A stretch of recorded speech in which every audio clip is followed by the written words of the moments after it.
সত্যি সত্যি এটা তো একটা আতঙ্কের পরিবেশ। যদি এখানে গেরুয়া বসনের ওপরে আঘাত হয়, রক্তাক্ত হতে হয় কোনো সাধু সন্ন্যাসীকে, তাহলে সত্যি সত্যি আমরা কোথায় যাব? কারা কথা বলবেন, কারা এর দায়িত্ব নেবেন? পুলিশ প্রশাসন আর কতদিন ধরে রং, দল, মত, পতাকা দেখে দেখে বেছে বেছে তারা পদক্ষেপ করবে? এখনো পর্যন্ত সম্ভবত এফআইআর কপি আপনাদের হাত পর্যন্ত এসে পৌঁছয়নি, যে এফআইআর কপি কালকে দেওয়া হয়েছিল। এখনো সেই এফআইআর কপি পাইনি, আমরা হাতে পাইনি। এফআইআর করা হয়েছে, এখন এখানকার প্রশাসন কি বলছে সেটা পরবর্তী। দেখা হয়েছে মহারাজের সঙ্গে?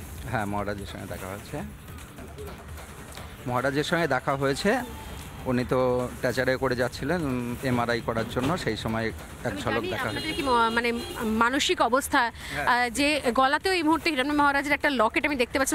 আপনারা যারা এসছেন টানা 3 জনে মিলেই জব করে যাচ্ছেন সমানে, ওনারা তার মধ্যেই ওনাদেরকে বললাম যদি একবার আপনারা সামনে এসে দাঁড়ান। সত্যি সত্যি যখন মহারাজকে ওই অবস্থায় দেখছেন, কীরকম ছিল আপনাদের মানে কি ভাবছিলেন সেই সময়? কষ্ট হচ্ছিল? খুব কষ্ট, কারণ আমাদের সিকিউরিটিদের তো বুকটা ফেটে যায়।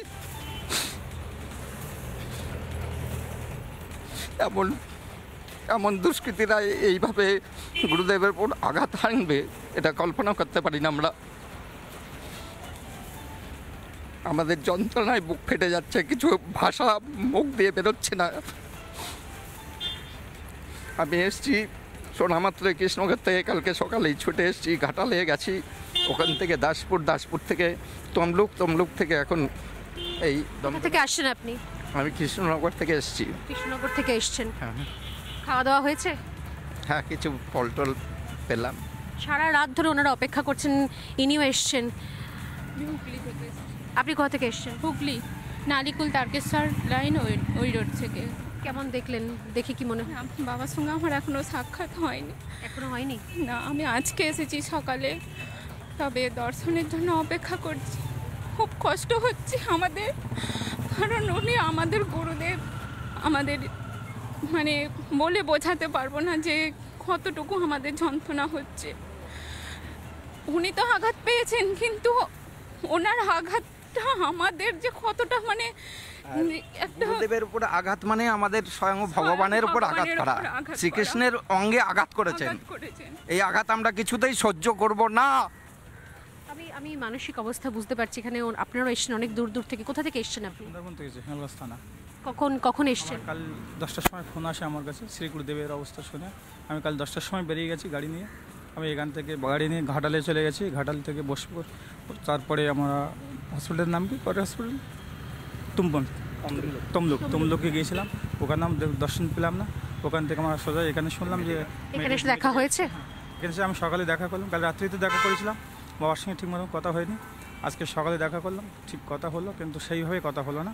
বাবা তো কথা বলতে আমি যে দেখলাম যে ওনার এখনো কথা বলতে খুব অসুবিধা হচ্ছে, শ্বাসের। উনি কথা বলতে মানে যে হিরণ্ময় মহারাজকে আমরা মঞ্চের ওপরে দেখি একদম দৃপ্ত কণ্ঠে, বলিষ্ঠ কণ্ঠে ভাষণ দিতে, বক্তব্য দিতে, ভাগবত পাঠ করতে, রাধারানীর কথা বলতে, সেই হিরণ্ময় প্রভু সত্যি সত্যি কণ্ঠ দিয়ে আওয়াজটুকু পর্যন্ত বেরোচ্ছেন। অনেক কষ্ট করে ওনাকে কথা বলতে হচ্ছে। আপনার সঙ্গে দেখা হয়েছে?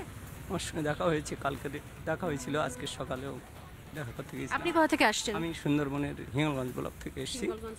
তো প্রভুর সঙ্গে আমি এই 30 বছর মতো আছি। তো 30 বছর আছে? 30 বছর ওনার সঙ্গে থাকি।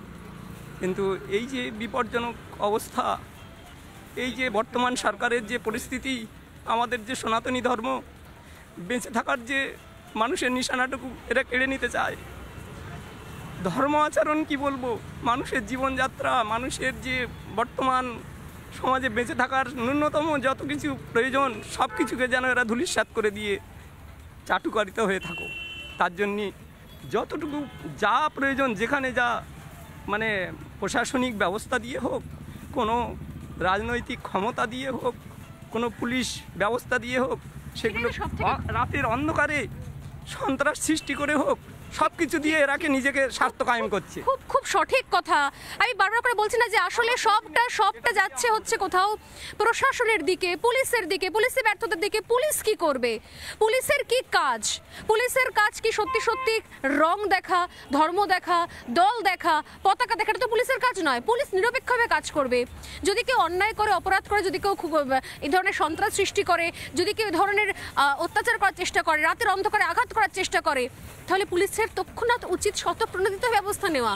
তারপরও এখানে এফআইআর করার পর এখনো পর্যন্ত সেই কপি এনাদের হাতে দেওয়া হয়নি। ভয়ঙ্কর পরিস্থিতির মধ্যে রয়েছে। আমরা সমস্ত অনেক যারা রয়েছেন সনাতনী সংগঠন তাদের সঙ্গে কথা বলেছি দফায় দফায় কাল থেকে, এবং তারা অনেকেই, গতকাল আমরা দেখেছিলাম দাসপুরে জাগরণ, হিন্দু জাগরণ মঞ্চের তরফ থেকে বিশাল বড় একটা র্যালি বার করা হয়েছিল এবং তারা দফায় দফায় প্রতিবাদ করছেন। এবং তাদের বক্তব্য যে অবিলম্বে যদি তাদের নিরাপত্তার বিষয়টা সুনিশ্চিত করতে না পারেন মাননীয়া, তাহলে কিন্তু তারা বাধ্য হবেন রাস্তায় নামতে। কারণ এটা হতে পারে না।